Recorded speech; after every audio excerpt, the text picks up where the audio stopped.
Hello friends, আপনারা দেখছেন টোটকা নিউজ। আজকের এই ভিডিওর মাধ্যমে আমরা দেখে নেব 99 নং বাদুড়িয়া বিধানসভাতে মোট ভোটার সংখ্যা কত আছে, গ্রামে এবং শহরে কতজন ভোটার বাস করে, এই বিধানসভাতে এসসি এসটি ও মুসলিম ভোটার কতজন আছে।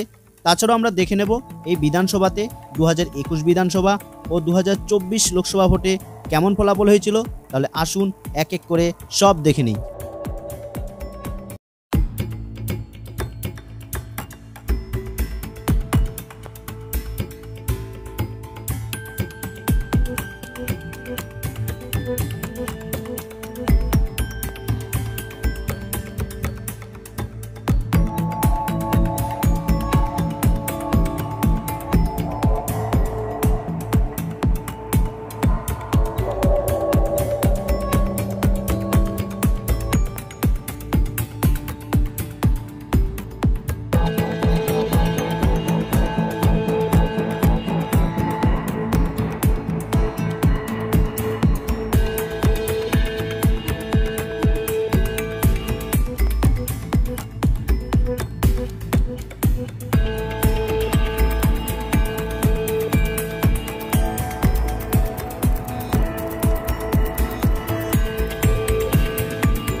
হ্যালো ফ্রেন্ডস, আপনাদের কাছে একটা ছোট্ট রিকোয়েস্ট, আপনারা প্লিজ আমার এই চ্যানেলটিকে সাবস্ক্রাইব করে রাখুন, যাতে আপনি আমার পরবর্তী ভিডিওটি পেতে কোনো রকম অসুবিধা না হয়।